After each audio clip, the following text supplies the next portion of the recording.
আসসালামু আলাইকুম বন্ধুরা, কেমন আছো তোমরা সবাই? আশা করি যে যেখানে আছো ভালো আছো এবং সুস্থ আছো। আলহামদুলিল্লাহ আমরা ভালো আছি। চলে এলাম আমার একটা নতুন ব্লগ নিয়ে। আর কালকের ব্লগটা যেখানে শেষ করছিলাম ওখান থেকে আবার ব্লগটা শুরু করে দিলাম, তো তোমরা দেখতে থাকো। আর দেখো, এদিকে আমি ঘরটা গোছাবো আর মেয়ে ঝাড়ু নিয়ে টানাটানি করতেছে। মানে মা যেই কাজ করে ওরও ওই কাজই করতে হবে। আমি যখন এখানে থাকবো না তখন কিন্তু ও ওখানে থাকবে না। তো চলো দেখো, এই যে ভালো করে বিছনা গুছিয়ে নিলাম। ভালো ভালো করে বলতে এতটাও ভালো করে পাই না, কারণ হচ্ছে তোমরা তো জানোই হাতটা পুড়ে গেছে।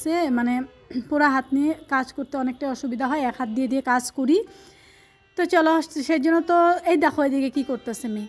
আমি তো এখন মাত্র দেখলাম, ভিডিও এডিট করতে নিয়ে দেখলাম, এদিকে দেখি যে ফুল ঝাড়ুটা নিয়ে মানে বিছনাটা ঝাড়ু দিতেছে। আমি তো দেখছিলামই না, মানে পিছন ঘুরেছিলাম।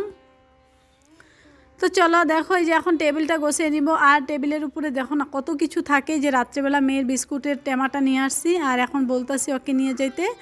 তো যাই হোক, ও নিয়ে গেল। চলো এখন আমি সুন্দর করে ঘরটা গুছিয়ে নিলাম। আর এই যে দেখো, এই স্নেক প্লান্টসটা আমি ঘরে এনে রেখে দিলাম। কালকে তো স্পাইডার প্লান্টসগুলো রাখছি আর এখন স্নেক প্লান্টসটা ওখানে রেখে দিলাম। তো এই স্পাইডার প্লান্টসগুলোর নিচে মানে একটা করে, এই যে দেখো আমি যে বাসন মাজা সাবানের ঢাকনাগুলো হয় ওগুলো কিন্তু অনেকটাই জমা করে রাখছি। ওই ঢাকনার মুখাগুলো ওই ছোটো ছোটো কিছু টবের তলে দিয়ে দিলাম, যাতে হঠাৎ সে এক্সট্রা পানি তো আমি ঘরে দিই না, তারপরেও যদি দিই ওইটা কিন্তু ওইখানে অল্প চুয়াবে আর কি, পানিটা ওইখানে থাকবে, মানে নিচে পড়বে না। তো সব কিছু পরিপাটি করে নিয়েছি আর এখন শুধু রুমটা ঝাড়ু দিব। আর আমার না একটা জিনিস কিন্তু, যদিও হাতটা পুড়েছে, তো বাও হাতের ওই যে বুড়া আঙুলের যে চিপাটা ওইটার মধ্যে আর কি পুড়ছে। তো ডাইন হাতটা দিয়ে কিন্তু আমি তারপরেও অনেক কাজ করি। তো তোমাদের দাদা ভাই অনেকটা হেল্প করতেছে আমাকে এই কতদিনে। আর তোমরা অনেক মানে সুন্দর সুন্দর কমেন্ট করো না, আমি ওকে কমেন্টগুলো পড়ে শোনাই। ও অ্যাকচুয়ালি না, ওকে ভিডিওতে আনলে ও মানে বলে কি আমাকে ভিডিওতে নিও না। তারপরে আমি বলি দেখো, আমি তো কাজগুলোই দেখাই, তাহলে তুমি যে কাজটা করতেছো তাহলে এটা তো ভিডিও আমি না দিলে আমি ভিডিওটা ছোট হয়ে যাবে। তো যাই হোক, জবরদস্তি করে হলো ওকে ভিডিও একটু আনি। আর এখানে দেখো আমি উঠানটা ঝাড় দিয়ে নিছি আর যে ঝাড়টা দিয়ে এই যে এখানে জমা করে রাখছি। তো এখানে জমা করে রাখলে না মুরগি খুব মানে কি করে, সেই জন্য ঝাড় দেওয়ার একটু পরেই আমি এগুলো উঠিয়ে অন্য জায়গায় ফেলে দিই। আর এখানে কিছু পাতা থাকলে ওই পাতাগুলো মানে সার বানানোর জন্য ওই যে পিছনে জমা করে রাখি। আর মাটি ঠাটি থাকলে অন্যদিকে নিয়ে থুই। তো চলো দেখো, বাড়িঘর একদম সুন্দর করে ঝাড়ু ঠাড়ু দিয়ে পরিষ্কার করে নিচ্ছি, তোমাদেরকে অল্প লুকটা দেখে দিলাম। আর এইখানে দেখো, ওই যে লাউ গাছটা যে বুনছিলাম তোমাদের দাদা ভাই বুনে দিছিল, ওইখানে কিন্তু সুন্দর করে সেট হয়ে গেছে। অ্যাকচুয়ালি মাটিটা না লড়াইলে না খুব সুন্দর করে থাকে। ওখানে যে ওই যে চাপ ধরে মাটিটা দিয়ে দিছিলাম, আর তার সাথে আমি ওখানে না কয়েকটা শশার বিচি, আরও ওখানে তো একটা লাইয়ের বিচি বুনছিলাম, তো একটা মানে আমি ভাবলাম আর একটা বুনে দিই, তো আর একটা লাইয়ের বিচি ছিল ওখানে আমি মানে বুনে দিছি। তো ওইটা এখনও জার্মিনেশন হয় নাই। তো আর এইখানে দেখো, তোমাদের দাদাভাই কিন্তু অনেক বাসন টাসন মাইজেও দেয়, তারপরেও আমার কিছু বাকি থাকে, ওগুলো আমি করার জন্য চলে আসছি। তো বন্ধুরা, এত পর্যন্ত তোমরা যে ব্লগটা দেখছো এটা কিন্তু মঙ্গলবার বিকাল থেকে শুরু করে দিয়েছিলাম। মঙ্গলবার থেকে শুরু করে একবারে বুধবার পর্যন্ত ব্লগটা আছে। আর বৃহস্পতিবারের ব্লগটা কিন্তু পুরো বৃহস্পতিবারেই মানে ইনশাল্লাহ পাবে। তো দেখো, এই যে এখানে বাসনগুলো আমি মাইজে নিতেছি, কারণ তোমাদের দাদাভাই তো সকাল সকাল মাইজে দিয়ে থুয়ে যায়, তারপরেও অনেক বাসন থাকে, ওগুলো আমি নিয়ে মানে চলে আসছি, এগুলো মাইজে ঘুষিয়ে নিই। তো বন্ধুরা, স্পাইডার প্লান্টগুলো তো ঘরে রেখে দিছি, আর ওইভাবে রাখা যাবে না ঘরে, কারণ একসাথে এত গাছ মানে একদম পুরা ঘরের ভিতরে গার্ডেন লাগে। তো ওইখান থেকে কী করবো, ওই গাছগুলো আইনে না, এই যে আমাদের যে রান্নাঘরটা আর কি, মাটির রান্নাঘরটা যেখানে আমি চৌকা বানাইছি, ওইখানে আর কি চালি দিব। ওই চালির যে ধরনাগুলো থাকবে ওই ধরনাগুলোর সাথে সাথে না যে মানে যে রশি দিয়ে বাইন্দে সুন্দর করে তোমাদের দাদা মানে বানিয়ে দিবে, ওগুলো চিকা বলে আর কি, আমরা চিকা বলি। তো ওই যে চিকা বানিয়ে দিবে, চিকাগুলো ঝুলে ঝুলে রাখবো আর কি। তো চিকা বলতে একদম কীরকম শোনা যেতেছে, যে রশি দিয়ে সুন্দর করে আর কি মানে গাছটা ভিতরে থাকবে আর স্পাইডার প্লান্টসগুলো ঝুলে ঝুলে রাখবো। তো ওইটাই করব। তো বিকালবেলা দেখো, তোমাদের দাদা ভাই যে রেশনে গেছিলো আর কি, চাউলের কার্ড যে আছে ওইখান থেকে চাউল নিয়ে আসছে রেশনের থেকে, আর তার সাথে কিছু মানে খরচপাতি করে নিয়ে আসছে। এই যে দেখো, এখানে হচ্ছে বটবডি নিয়ে আসছে, এটা আমরা বটবডি বলি, আমি বটবডি বলি, তোমাদের দাদা ভাই লেসরা বলে। আর এখানে হচ্ছে কমলি শাক। তো কমলি শাক এখন প্রায় রোজ দিন তোমাদের দাদা ভাই আনতেছে, আর তার সাথে ফ্রেশ ফ্রেশ বেগুন নিয়ে আসছে। আর বেগুন দিয়ে এই যে মাছ তো আনছে, মাছ দিয়ে বেগুন দিয়ে রান্না করব। তো আজকে রাত্রে তো এত কিছু রান্না করব না, মানে শাক ঠাকগুলো রাত্রে রান্না করলে আমার ভালো লাগে না খাইতে, তো শাকগুলো কালকে রান্না করবো। আর ওগুলো ফ্রিজে ঢুকিয়ে রাখলাম। আর এখানে দেখো যে লোকাল পুঁটি মাছ নিয়ে আসছে, আর এই লোকাল পুঁটি মাছ তোমাদের দাদা ভাই আর আমি দুইজনই খুব খাইতে ভালোবাসি। তার সাথে এখানে হচ্ছে এই অল্প বড় মাছ নিয়ে আসছে, এটা দিয়ে বেগুন দিয়ে রান্না করব, রাত্রে রান্না করব এটা। আর মাছের মধ্যে না ডিম আছে। দেখো তোমাদেরকে বললাম শাকগুলো ফ্রিজে ঢুকিয়ে রাখছি, অ্যাকচুয়ালি কথা বলতে বলতে কখনো মানে ভুল হয়ে যায়। তো দেখো বন্ধুরা, এখন আমি এই যে মাছ টাছগুলো ধুয়ে তারপরে একদম কন্টেনারের মধ্যে যেগুলো রান্নার জন্য, সবগুলো তো রান্না করব না, কিছু এখানে রান্নার জন্য রাখবো আর কিছুটা আমি ফ্রিজে ঢুকিয়ে রাখবো। তো চলো এই যে মাছগুলো ধুয়ে নিই। আর এই পুঁটি মাছগুলো তোমাদের দাদা ভাই কাটে দিবে, কারণ হচ্ছে পুঁটি মাছ কাটতে এই যে আমার ধরো বুড়া আঙুলটা তো লাগবেই, আর ওইখানের মধ্যে আমি একটুকু মানে ভর দিতে পারি না, মানে জাদা দিলেই আমার ওইটা মানে অনেক জ্বালাপোড়া করে, আবার হচ্ছে ঠোসাটাও ফাইটে যায়।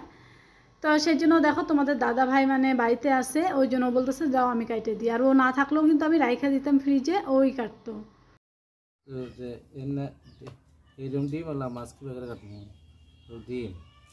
তাহলে জিজ্ঞাসা করলে তো এখন তো কইলে তুমি তো কাটাই হয়ে যাবো মাছ, তাহলে থুয়ে দাও, আমি জিজ্ঞাসা করি কালকে ভিডিও সারমু, কমেন্টে কয়ে দেবো বন্ধুরা। বন্ধুরা কি বলছে শুনছো? জিজ্ঞাসা করতে বললো যে এগুলা ডিমালা পুঁটি মাছ কেমনে করে কাটবা, জিজ্ঞাসা করে নাও, তাহলে তো এই মাছগুলোই কি হয়ে যাবে না, নষ্ট হয়ে যাবো। আরে আজকে না এইভাবে কাটলাম, পাশে তো কাটতে হবে সুবিধা হবে। হ্যাঁ, আর একদিন যখন আনবা না। তো বন্ধুরা, পুঁটি মাছ, ডিমালা পুঁটি মাছ কেমন করে কাটতে হয় তোমাদের দাদা ভাই জিজ্ঞাসা করতেছে। আমিও ডিমালা মাছ ভালো করে কাটতে পারি না জানো। তো বন্ধুরা, রাত্রে রান্নাবাড়ি খাওয়া দাওয়া করছি, ওগুলো কিন্তু তোমাদের সাথে শেয়ার করা হয় না। পরের দিন সকালবেলা আবার ব্লগটা শুরু করলাম, মানে হচ্ছে বুধবারের ব্লগ এটা। তো চলো দেখো, তোমাদের দাদা ভাই তো কাজে যাবে গা, সেজন্য বলতেছে যে দাও যে দুই একটা কাপড় আছে ধুয়ে দিই আর বাসনগুলো আনো। তো এগুলোই বাইর করে দিলাম। বন্ধুরা তোমাকে অনেক বেশি ভালোবাসে বুঝছো, তুমি আমাকে এত হেল্প করছো। চিপা দিচ্ছ না, শুকাইতে পারো না। তো তোমাদের দাদা ভাই যে ধুয়ে দিল, মানে চিপা দিচ্ছে, এখন আমি শুকা দিই। আর এই যেগুলো মাছতেছে, তো দেখো কত সুন্দর করে বাসনগুলো মাজতেছে, আর আমার দিকেও বাসনগুলো ভালো করে মানে চকচকা করে মাজতেছিল। তো ও যতটা টাইম ধরে একটা থাল ঘষে না, অত পর্যন্ত কিন্তু আমি দুইটা তিনটা মাজি। আর ও মানে খুব হাতের মধ্যে নিয়ে একদম শক্তি দিয়ে দিয়ে মাজে, ওর মাজতেও একটু সময় লাগে আর পরিষ্কারও একটু বেশি করে। তো যাই হোক, ও বাসনগুলো মাজতেছে, আর আমি এই যে কাপড় জামাগুলো তো নিয়ে আসছিলাম, মেলা হয় নাই, এখন মেলে দিব। তো হাতটা ভালো করে না সারলে কোনো কাজই ভালো করে করতে পারতেছি না, আমার জন্য অনেক কাজ ওয়েট করে আছে। এই যে দেখো না, ফুলের বিচিগুলো আনছি, ওগুলো কিন্তু মানে ওগুলোতে আরও অনেক বেশি মাটি লাগবে, যেহেতু ওইখানে হচ্ছে 25টা না 30টা ভ্যারাইটি আছে। তো ওইখানে টাবও আনা হয়নি, আর মাটি সাটি রেডি করতে কিন্তু একদম কোদাল টোদাল ধরতে হবে, সেই জন্য কয়েকদিন ওয়েট করতেছি। আর আমার আপুরা বলেছে আর কয়েকদিন পরেই বোনার জন্য। তো চলো এখানে দেখো বাসন কাপড় টাপড় মেলে দিয়ে এই তো এখন মুরগির ডিমগুলো তুলে নিব, কারণ হচ্ছে দুইটা মুরগি ডিম পারতেছে। তো 1-2 দিন পর পর আমি ডিমগুলো উঠিয়ে নিই, কারণ বেশি ডিম থাকলে এখানে কি হয় মানে ডিমগুলো নোংরা করে ফেলবে, হয়তো পটি লাগবে, সেই জন্য আমি নিয়ে যাই। তো এখানে ডিমটা এই যে দেখো, এই যে ছোট্ট কিটার মধ্যে অল্প হচ্ছে চাউলের গুঁড়া মানে ধানের গুঁড়া দিয়ে এখানে রেখে দিই, যাতে না ভেঙে যায়। আর তোমাদের দাদা ভাই বাসনগুলো মাইজে দিচ্ছে, আর আমি নিয়ে আসলাম, নিয়ে এসে সুন্দর করে এগুলো জায়গায় উপর করে রাখবো, আর রান্নাটাও সাথে বসিয়ে দিব। এখানে তো এই যে দেখলে কালকে কমলি শাকটা, মানে আজকের ভিডিওতেই দেখেছিলে, ওই কমলি শাকটা এখন আমি ভাজবো। আর হচ্ছে চাউলটাও মানে ধুয়ে এখন মানে গ্যাসের মধ্যে বসিয়ে দিই, তাহলে তোমাদের দাদা ভাই ফটাফট রান্না করে নিলে খাইয়ে যাইতে পারবে কাজে।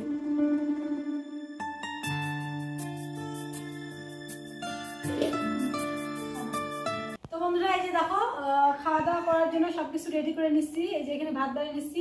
আর এখানে হচ্ছে কি কি রান্না হয়েছে দেখো, এখানে হচ্ছে বেগুন দিয়ে মাছের ডিম আর পুঁটি মাছ ভাজি, অল্প অল্প ছিল, সবাই ভাগ করে নিচ্ছি। আর এখানে দেখো এই যে এটা হচ্ছে বড় মাছ দিয়ে টমাটো দিয়ে মানে মশলা দিয়ে রান্না করছি আর কি। আর এখানে হলো ফ্রিজের আগে সবজি ছিল, এগুলো বাইর করে নিচ্ছি। যেখানে হচ্ছে লাউয়ের সবজি, আর হচ্ছে এটা ছোট মাছের সবজি। চলো এখন ভাতটা খাই নি, তোমাদের দাদা ভাই ক্যামেরা করে দিতেছে, আসো খাই নাও। এটা ভাপাতে নেই, এটা বিসমিল্লাহ।